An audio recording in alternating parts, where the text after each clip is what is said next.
I remember you. Yes, sir. What's your name again? Summer. Hi, Summer. John. Nice to see you. Amy. Nice to see you, Warrington. I know you. I know you. How are you? Nice to meet you too. All right, have a seat. Over here. Okay, everyone. Who are we missing? Summer. Okay.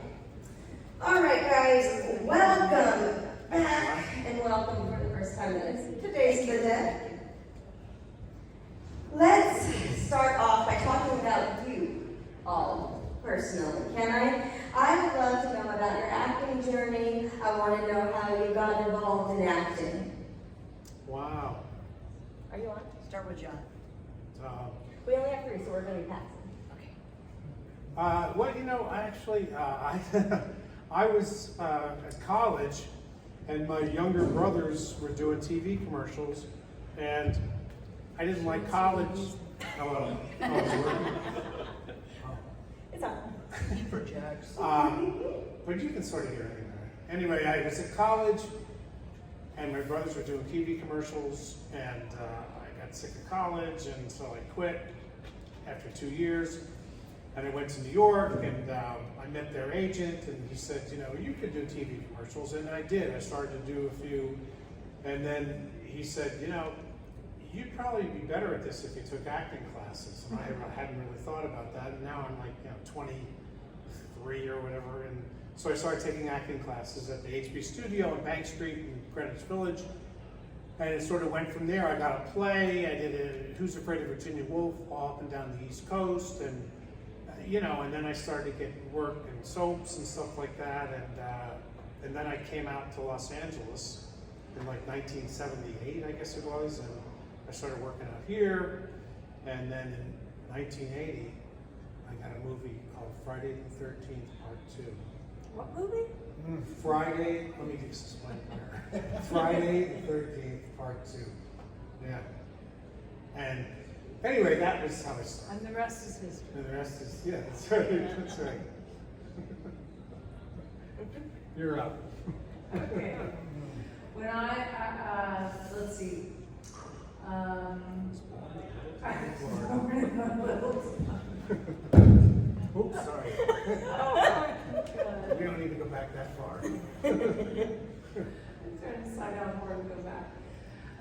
Let's see. I was living in Florida, and a friend of mine was a model, and she said, Amy, this modeling agency is coming to town, and I think you should go. You should meet them. I had never done makeup. I didn't know what to do. So anyway, I went to go meet these people. How old were you? How old were you? I was 17, 18, 19, somewhere around there. And then they said, yeah, I would want you to come up to New York and, you know, just come meet us. So anyway, I went up to New York. I thought, oh, it's just going to be for a short little visit. I never left. So in that modeling agency, they had commercial agents. So I started doing commercials. Who's the modeling agency? Elite. Elite. I'll fill in the blanks. Yeah. So I started doing commercials, and then that theatrical agent started sending me out for films and things like that, and then it just kind of kept snowballing from there. And that's like, so in 1980, so that was like 79. Yeah, so I was only there a little bit until I got Friday the 13th. Good story. Well, it's a little blurry. We try to look back. I'm still trying to accept the fact that the film was done in '80. I always tell myself it came in the late '80s. But anyhow, I had grown up on a horse farm, very consumed in the horse world. Somehow I ended up at Villanova University. I'm kind of going through the wave there. I get out of Villanova. I didn't quite know what to do with myself, but I thought it'd be a great idea. Well, let's go to New York. Well, I didn't really know what the hell I was going to do in New York because, you know, you're young and you're trying to make decisions, critical decisions. What do you do with your life? So I think maybe I'll go to Lee Strasberg school, acting school. You got to start at the beginning, so you go to acting school. And then you're having a great life there. You know, you're going to Union Square, and at that time, Lee's alive, his wife's alive, then Hannah, the daughter. I had a great life there, going to acting school. And then somehow, then you go through the process, okay, I'll get an agent, and then I'll go out and try and get something. So you might pick up a commercial here and there, you might come to LA for pilot season, then you come back. You're reading for anything. And then that came, just mentioned to John, yes, and then all of a sudden the casting call came, and the agent sends you in to read for the movie at the time. It was called Jason. That's the name written on the script. Is that true? Michael Thomas was in. Meg Simon and Cuban. Meg Simon was casting. I don't remember it being called Jason. Well, I remember the script said Jason on the front, and then whatever. I got submitted for his part. Wait, you did? Yeah, I did. That's how I know the John Furey name off the top of my head, because people said, "Well, you were supposed to." You read for Paul? I think so. Yeah, I read that. So you're trying to figure it out as an actor, and you're in acting school, and you're doing this and doing that, trying to find your journey in life. And then all of a sudden, the Jason movie comes along, I guess later called Friday the 13th Part 2. Anyway, so it's all history from there. Then we're all trying to find our place, and then you're living a life going back and forth to LA, New York, back to LA, back to New York. It's great. Trying to find your peace in the journey. And then you get little parts here and there, parts. Anyway. Very good. And here we are now. Parts are parts. Good story. You gotta get a part or do something. All right. Hi everyone, I'm Tracie Savage. I was in part 3, the 3D, highest grossing 3D version movie ever made at the time. Oh, stop bragging. At the time. Stop bragging. Um, I am from a Hollywood, showbiz family. I did my first commercial when I was 2 years old, and we were living in Detroit, Michigan, and I had an older brother and a younger brother, and we were all working in Detroit, and we moved to Los Angeles when I was 6 for the business, and we were here about a week. My brothers and I we all got an agent, and within a week we booked a couple of commercials, and so we knew we were here to stay. My little brothers were at Savage, and is known for, he was a Disney kid for years and on series, a couple of different series, but he's known for Salem's Lot, so a lot of the horror films. He was Fred dating Savage is your little brother? Brad Savage. Oh, Brad. I Not said Fred. Yeah. Sorry. But Danny Glick, and you horror fans should remember Danny Glick. That's my kid brother. Anyway, I worked as a child actress. Happy Days, Eight is Enough. My Three Sons, Marcus Welby. Wow, I covered all those shows. What age were you? I worked from the time I was 6 until I was 18, 19. Wow. And I was on Little House on the Prairie for 2 years, semi-regular. Christy Kennedy was my character's name. And I was in college at UCLA, and I was done with the business. When I would go on interviews, I'd compete with Jodie Foster, Christy McNichol, Helen Hunt, and they were amazing actresses. And I was good, I could remember my lines, but I wasn't ever going to be this brilliant actress, and I knew it, and I was going to pursue something different. And so I was in college at UCLA. My mom opened up the Savage Agency, which became the #1 kids talent agency in Los Angeles, and it's still going strong today. Really? So she called me, and I was retired. I'm done. Tracie, they're casting for this movie. Mom, I'm in college. I'm not. Well, it might be kind of fun, and shooting locally, and it's over the summer, so you can do it between semesters. And well, that was Friday the 13th, part 3. So I was retired. I came out of retirement to make the movie, and a few months after, I moved to Michigan because I was transferring to the University of Michigan. And when the movie premiered, I saw it in a little tiny theater in Michigan. The rest of the folks in the audience didn't know that, I'm kind of sitting there, oh God, cringing as I'm watching myself. But So that was sort of your first semi-adult job, Friday the 13th, Part 3? Well, I've been working my entire... No, I know, but as a kid, you were not past 15 or 16, Right. Yeah. That's a good point. Right. But I was done with the business, but I did that movie, and I went on to become a broadcast journalist for the next 30 years, worked for NBC here in Los Angeles. And for many, many years, I didn't really want to talk about my showbiz past because I wanted to be taken seriously as a news reporter. Keep quiet about it, but I don't anymore. For the last 10 years, I've loved it. I'm a college professor now, and my students love to hear that Professor Savage was in Friday the 13th. Where are you teaching? At Pierce College in Woodland Hills. Oh, wow. Yeah, Yeah, so anyway, that's my story. Wow. I'm done. I say she has the best story. Yeah, She has the best story. You win. The winner. She's a journalist. Yeah. And what were some of the challenges in playing your respective roles? Getting naked in front of a bunch of people. That just need to say anymore. You were. How did it look? Did everything Well- go good? Yes. There was a shower scene.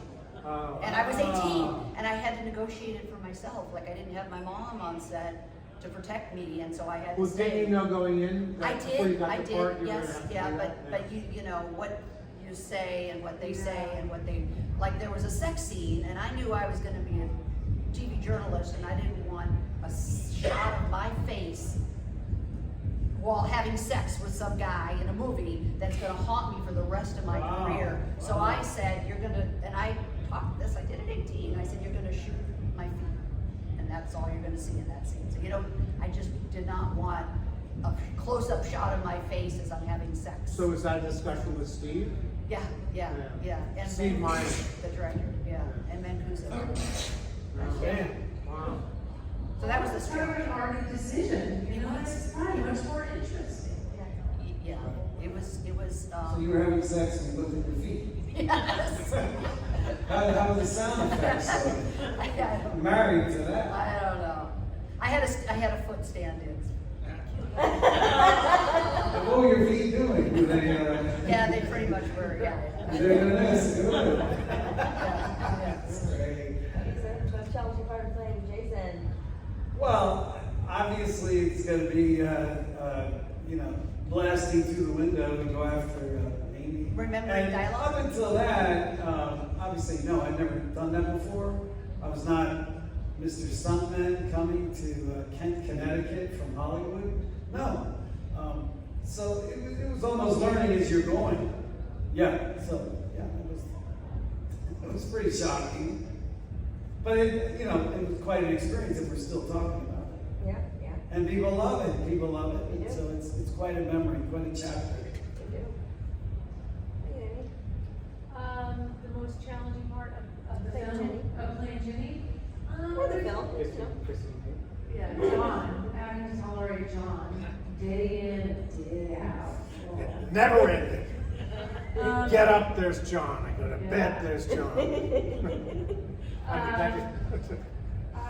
know what? It was living at night for a month. You'd start at 6 p.m.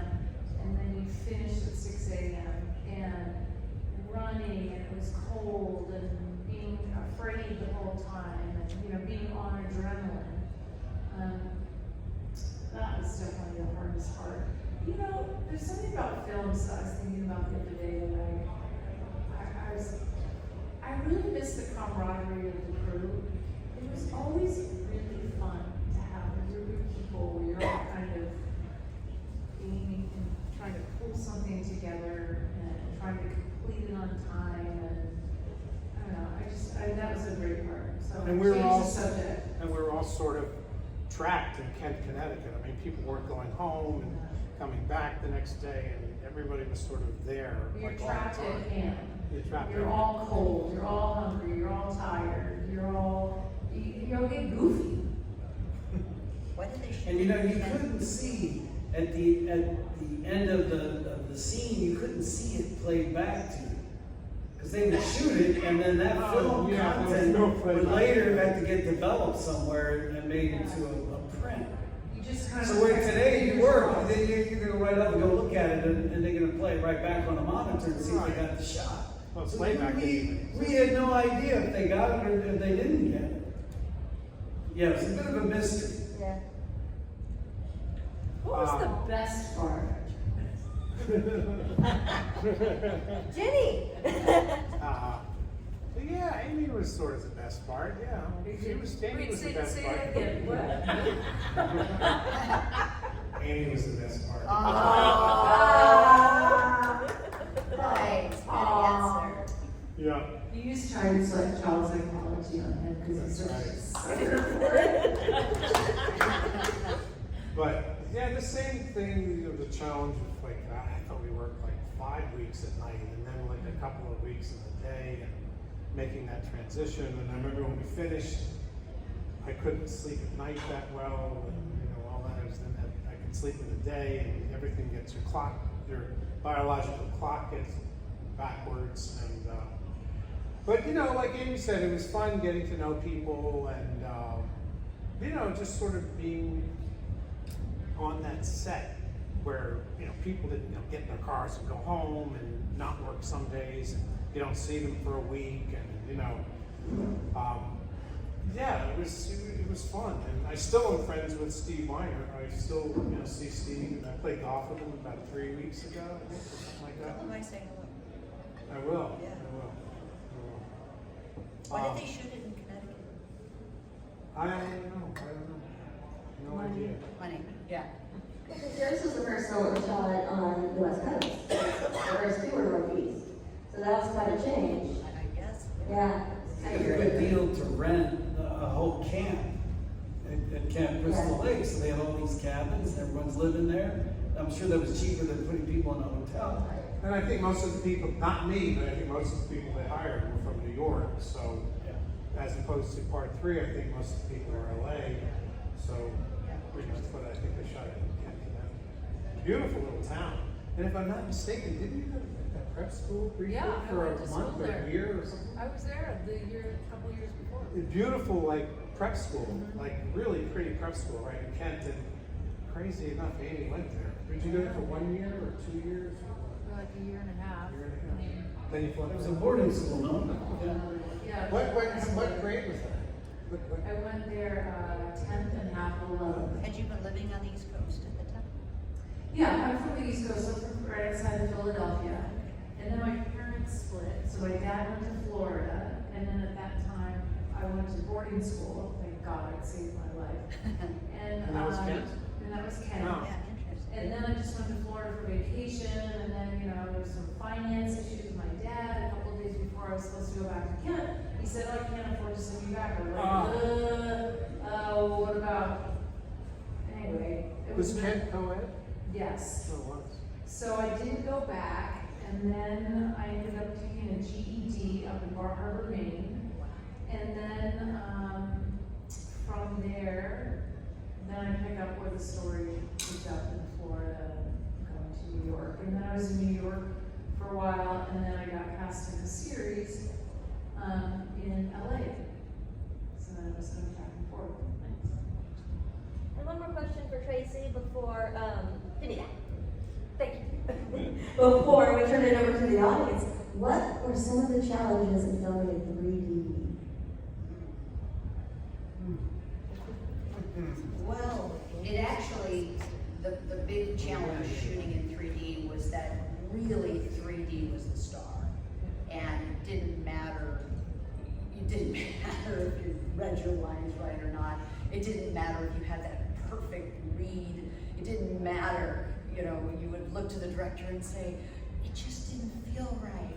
And he's like, we're moving on, we got it in 3D, that's all. So that was really more important than the script and then the acting. It was really getting those, because those 3D shots were tricky back then. The cameras were much different than what, James Cameron uses for 3D shots. They were big, clunky things, 2 cameras side by side, 2 lenses. And so really the lighting had to be perfect. Every shot angle had to be perfect. That was way more important than the actual, what was going on in front of the camera. So it wasn't a challenge for me because I could do anything. It was fine as long as the camera worked. As long as they expose film. That's you're right. good. Yeah. I Focus feel on like the feet. that was us too. I mean, not 3D part, but right, it's like if it worked, Just move on. technically, Yes. that's good. Yes. That's right. That's right. No, I remember nothing against Steve. I love Steve, but I always felt like I would get more feedback or something. And They were Because kids. Steve, is that okay? And he'd go, yeah, it's fine. Steve Moving on. Steve I Miner wanted a little- and Frank you Mancuso. right? Same thing Yeah, I did, right? same. Good. It was Worked. good. The I just produ- ran to the cabinet and I fought Jason. How was that? Yeah, pretty good. Okay, Yeah. we're moving on. The But- producer and the director were kids. They were in their 20s. Who was? Frank Mancuso Jr. and Oh. Steve Miner. They'd show up in their little red Corvettes on the set, Mancuso Jr., get out, kind of walk, and they were kids. They were 25 years old. No, Steve wasn't 25. Not much No, older I than was that. 28 when we did Friday the 13th. Steve was older than me. So. Okay, I feel like they No, were. I'm telling you. I believe you, but I feel like they were total kids. Well, yeah, he looked young, sure. Yeah, and Mancuso Jr. was really young. He was pretty young. And special effects, that was really good. Yeah. I've never seen him since. Carl Fullerton? No? No. Right. It's been a journey. Yes, it has. I'm telling you. Do we have any audience questions? When your subsequent movies came out in the 80s, I know horror wasn't really respected back then. Was there any roles that you were offered and didn't take because of being fear of like typecasting? Or was there like say an where kind of like they wanted to go on an audition and you were like, no, that's okay, and it ended up being like a pretty good role? Yes, Friday the 13th Part 3. Oh, really? Yeah, it's, I think that what happened is they offered it to me, and I think that my agent tried to negotiate a little bit of a higher salary, and they said, we're just moving on. Scale plus 2.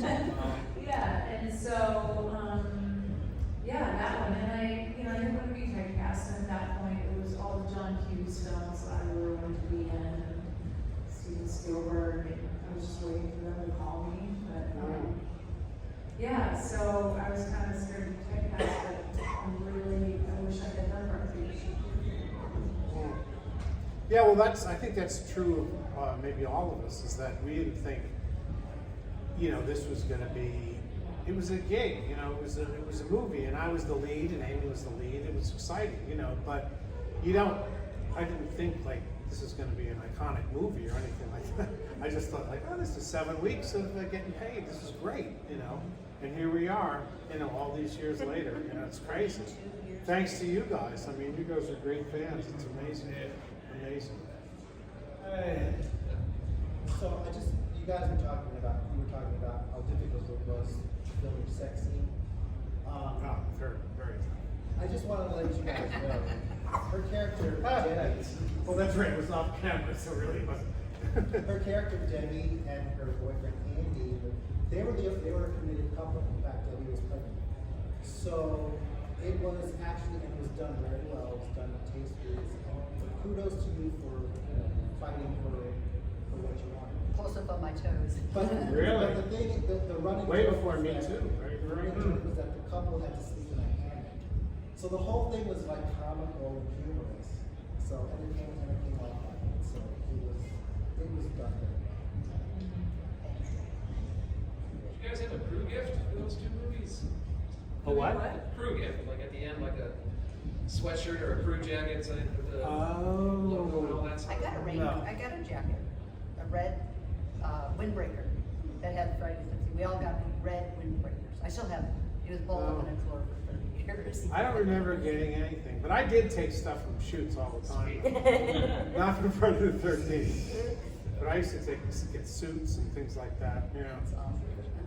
Have you guys Because you been could get them. A lot of times they would give them to you for free if they were nice, and other times they would go, well, I'm going to put them in storage or something. If you want to pay half price, you can get a suit or whatever. So I did that on many occasions. Have you guys been collecting some of the newer stuff that's been coming out from these movies? And it's been just some really cool stuff. I probably been signing it, but You mean memorabilia stuff stuff? memorabilia, like stuff that's just the Like? posters and all the cool stuff that's been coming out in the last few You years. mean new There's stuff that so isn't? much. Oh, I didn't even know. There's, I see really amazing things that come to the table, and I just, I get overwhelmed. It's like, where do I begin? I have one thing in my house that I love. It's that giant Turkish poster of Ginny holding the pitchfork for I have that one thing framed in my house. Hmm. We've all got the sideshow collectibles. When they first came out with that, it's endless stuff. The Peter Brocky book. He did a great job with that. I got the book. And so many fans come and they want the book signed. That was fantastic. The book's great. Yeah, and then now, I just can't believe the success of these Funko Pops. Unbelievable. What is that? What? Funkos? No idea what that is. What is that? That's those blocks. Little Yeah, tiny little boxes, the Walgreens did a run, every Walgreens in the United States ran a whole Friday the 13th. Rock stars, actors, Funkos. They're kids that are at the baggage claim. You fly into a city with all the Funkos. Oh, they're unbelievable. Yeah. So I still have my original script from 4 years ago. I have call sheets from on the set, and I have a map to the location. I had it in a binder. I've lived in the same house for 25 years, but I moved around a lot before then, college and beyond. And I just kept, I put it in a binder, I put holes in it, and I stuck it in there, and I just moved from house to house, and then it sat on a shelf for 25 years. Last year, I started going to some conventions because I didn't have time before, and I pulled it out. This is kind of cool.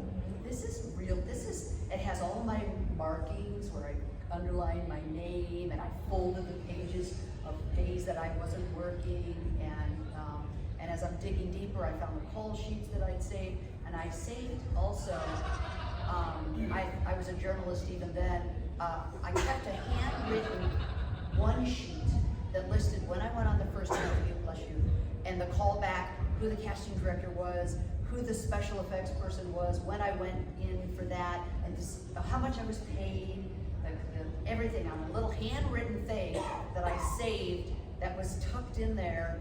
And so when I pulled it out last year, it was kind of neat. It was you know, going back all those years brought back a lot of memories, and so I've enjoyed actually having that, and kind You wanna of sell fun. it? I am selling it. I have the same. I read the same script. I have it at my table. You have yours. Yes. Yes. Brilliant. The original.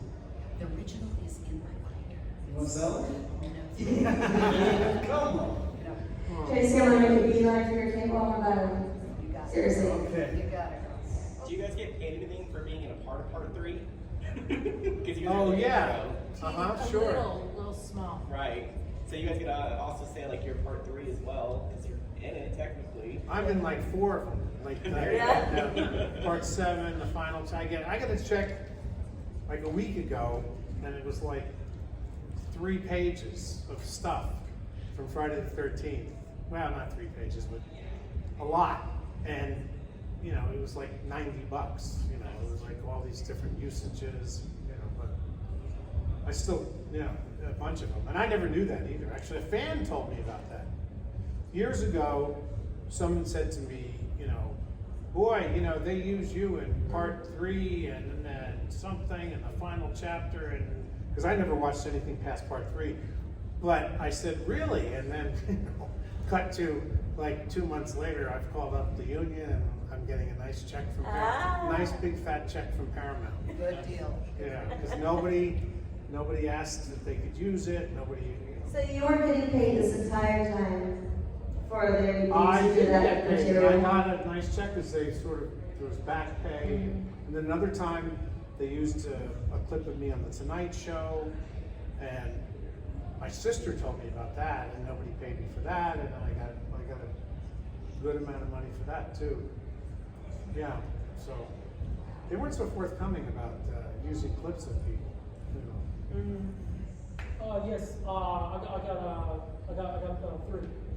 So first one is, how were your experiences, like what have you learned on experiences on set?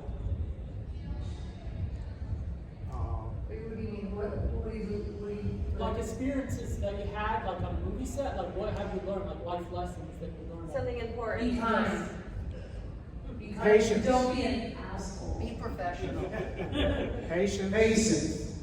And what movie do you wish you could have remade or starred in?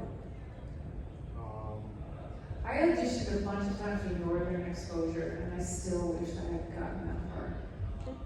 And then how about your favorite horror movie character or horror movie you wish you could have been in? My favorite horror movie? Yeah. That'd be Jenny, I think, from part 2. And what I could have been in? Yeah. You know, I don't really feel like I was dying to be in other horror movies. Nothing against them, but you know. Anybody else? Yeah, I don't know, Anthony You did a great Hopkins job with in that. Silence of the Lambs. That film was neat. So that would have been cool to have done something there. That's a good one. I love that one.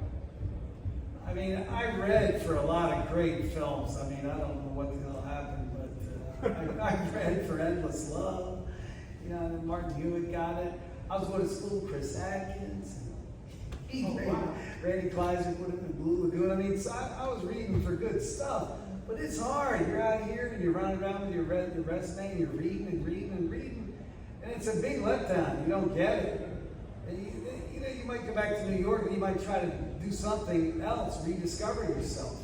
And what what else could I try to tackle on the journey? You know, because Freddie, maybe like, you know, get it real. and they were changing everybody in the scope and dynamic of Friday 13th as it went on and on and on. I didn't even talk about it for years until when they lined us all up on Good Morning America. And they had all the changes. It was good. I meet C.J. Graham the first time. I forget who was the anchor of Good Morning America at that time. You would know. We have to get that film clip. That'd be fun to have play it at Peter Jennings. Wasn't Peter Jennings? No, he was. No, it was one of the ladies. Not the morning. He was saying. Joan. Yeah. Joan London. Yeah, that's London. it. Thank you. I couldn't believe it. Yeah, because it was a big drama. Like, well, who are all these people? What are they doing today? So that became a good conversation. Well, what are they doing today? And it was a great story. John, you reminded me, talk about the scenes being used. There was a movie with, probably in the mid-'80s, with Sally Field and Burt Reynolds. And it cuts to, their relationship was troubled, and they had gone on a date, and it turned out that the movie they were going to see, it was just the worst movie and the worst scene, and it was just so awful. Was it your movie? And it was me! And it was my scene. And I guess my dad was at a movie theater watching this movie, and that was the whole setup, that this is their date, and they're on this movie, and then this horrible scene. Did you get paid? I don't remember. That was what I don't remember if I did. I don't remember. But that was my scene. You know, they picked like a scene that they thought would just be really bad. Was it bad? Did you get a raspberry? I don't even know. I can't remember. No. Yeah. All right. Yeah. They may still, I think they just finished. When she was just saying, they called Amy and I about using a clip of us in Mean Girls. And I think Amy was in the original one. And then they wanted maybe both of us to be in the new one. I think it's on hold because, you know. That's a good story. That's a story with no end. No, they're in Mean Girls. They want to use a couple of our scenes. Yeah. Does Oh, anybody I have think any it's other on questions? hold though, because I don't Does know. anybody have any other questions? Yeah. Let's see if anyone else. Or maybe they wanted to do the thing where you're coming in the window. Yeah, I want that, but they Did you know said what it. was they were going to use? I had no idea. Is Paul alive? Well, I'm here. I'm John. I'm a little older, but is Paul alive? Well, I was telling you earlier that he's just, you know, people ask me that all the time, and the movie, I don't know how to answer it because it was sort of left as a cliffhanger, so you wouldn't know what happened to If the Paul. Price is Because Right, truthfully, Paul Steve is told me at one point they were gonna maybe want to have Amy back and me back, and you know, obviously that never happened, or she came closer to it than me, obviously. But yeah, no, it just was sort of left up in the air for the audience to decide. You know that, and that's exactly what you see on film is exactly what was shot. Nobody changed anything. That's how they meant it to be. Because I know a lot of fans say, I've heard things like, you know, I got in a fight with Steve and I walked off the set, and none of that's true. It was shot just like you see it. That's just like the script was. That's how they wanted it, you know. So when she says, "Where's Paul?" you know, the audience is going, "Where's Paul?" Yeah, I guess, right? That's the best I can tell you. Yeah. I always remember watching part 3, and I remember like the newscast told how many bodies there were, and I remember going through this with my friends and my mom and Ada when I was watching it with, right? And I was like, and counting up all the victims to see if you were in it or not. Oh. But I cannot remember what the conclusion was because it was so long ago. But I remember doing that. Yeah. Well, I always like to leave something open for the next one to come back. Just in case and out. So, a lot of I'll tell you, I'm us. done.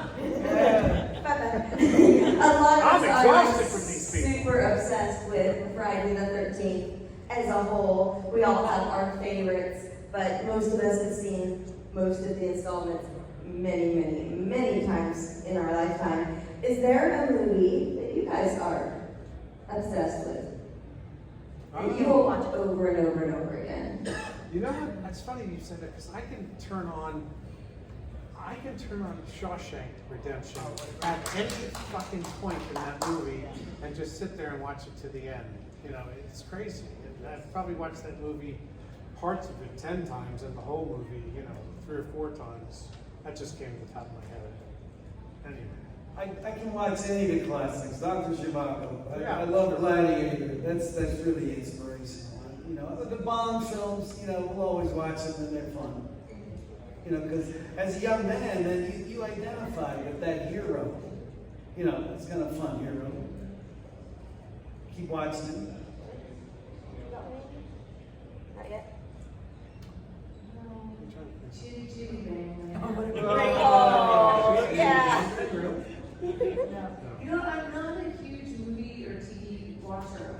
I'm just not. So I'm sitting there thinking, but once it's on, I'd love to just watch. But I haven't even seen Barbie. Me either. Nobody here has. No, I haven't seen Barbie. But since you are in the industry, when you watch a movie, do you pick it apart? Oh my God, the lighting's terrible. My husband was in the military and he flew attack helicopters.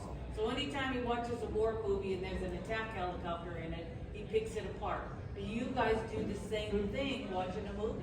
I don't. No, I kind of try to be like you, just an audience member who knows nothing about anything. And sometimes I find it distracting when movies have like a lot of people that I know, stars, like 6 or 7, or, obviously they're going to have 1 or 2, to sell it or whatever, But that gets distracting too. But no, I don't try to pick them apart. Doesn't mean I like them, but I don't try to pick them apart when I'm watching them, no.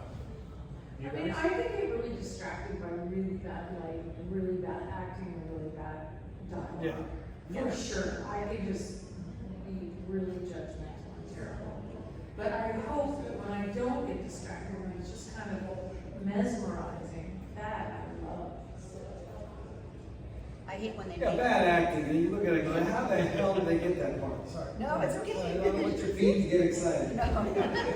Wait. No, I'm just saying, I can't stand movies that make the news reporters like obnoxious and aggressive and unethical, and they sneak across the crime scene tape when they're not supposed to. That does. Yes, there's a lot of jerks that are making a lot of money as reporters, but mostly that's so wrong, and it never happens. And you don't sneak into a crime scene overnight, or it just doesn't. And that annoys me when you do that. Oh, I know another movie I can watch over and over again. This is crazy, but I love Ace Ventura. I can just watch that movie like anytime, pick it up halfway. Great. Tracie, on a similar thing to what my mom asked was, you were a reporter. Do you ever watch other reporters on the news and go, I could do that better? No, not at all. And it's funny because I was really local news is what I did, but I don't watch local news at all anymore. I read about. I'm a news hound, so my knowledge of pop culture ended in the '80s when I became a news reporter, and all I watched was news and listened to news. My music ended in the '80s, so anything since then I have no clue who they are because all I did was listen to the news radio, but Are you getting a little bored listening about Donald Trump? oh God. Yeah, because that's pretty much 90% of the I news know. right now. Well, that's why I don't watch You watch local. The View? No. I don't watch local news at all, and it's all my friends, but I'm not interested. I like to attack The View. Jason goes to The View. God, where do you start? On the left side, the right side? All right, I have one more rapid question before we let you guys go. I would love to know who inspires you, either personally or professionally. Oh, wow. Well, inspires me. Oh, She's good. she's been an actress for a long time, and she did it before I did, and she did it earlier, and she's really good, and you know, she inspires me. She was on General Hospital. Well, she's out there. She's got a lot of credits, but yeah. 30-some years, right? You two been together? We've been together for 32 years, and we met on a TV series That's so called Bay City Blues, about a Bochco series about minor league baseball players. Shot in the Valley. They built a stadium and everything. Remember that show? That was a good show. It was a good show. A lot of people are in it too. Sharon Stone was in. I was trying to get Patrick Cassidy was married to Sharon Stone, and I was a sports agent, and I was trying to get him into the show, the big leagues, you know, and she didn't want him to do it necessarily, and then, you know, it was fun. It was a fun show, good show. Denise was like the Susan Sarandon part in what was the baseball movie she did? Bull Durham. She was sort of like the town, the teen sort of slut. You know? Yeah. And so that was fun. Yeah. And Bochco, I did a bunch of those Bochco shows. I did, not Hill Street Blues, I did NYPD Blue and LA Law and all those shows, all those Bochco shows. CSI, you did CSI? Yeah, but that's not Bochco, but I did do a CSI. I'm just, my kids, my kids are just, How old's your grandkid I have a 17-month-old grandson. Way cool. Yeah, oh my God. But my kids my daughters are 34 and 36, and I don't know, they just run around and I'm just kind of lit up because you never know what's going to happen and what's going on in their psyche and where they want to go or what they're disappointed in or what I don't know, so it's always interesting to me. Stirs up your shrink brain. Yeah, my shrink. Actually, I go blank because it's like I'm watching a movie. Who inspires me? I got a mix. Obviously, I'm inspired by my son. He's 24, so I'm proud of him. Acting wise, I'm loving some of these stunts that Tom Cruise has pulled off, and I keep putting myself going, God damn, how in the hell did he do that? How the hell did he do that? And particularly, they fired the stunt guy in because he insisted he was going to do that stunt. He's going off, and then I asked myself, God, how the hell does he do that, or whatever. And he's not 30 anymore. God damn it, what he did in Top Gun, I'm just inspired by it, and I love everything the military's doing. It's very inspirational, the whole thing. I play polo, so some of the guys I play with, they're very inspiring to me, because now, I try to keep up with them, some of these Argentine studs. I'm like, God damn. How the hell is he doing that? Anyhow. Awesome. Anything else to add besides your children? No, it's funny, when you asked that question, my phone rang, and it was my 18-year-old son calling me. and I just talked to him. He wanted to know what time I was coming home to make sure I'm okay. Yeah, but his girlfriend was over, and he wanted to know what time I was coming home.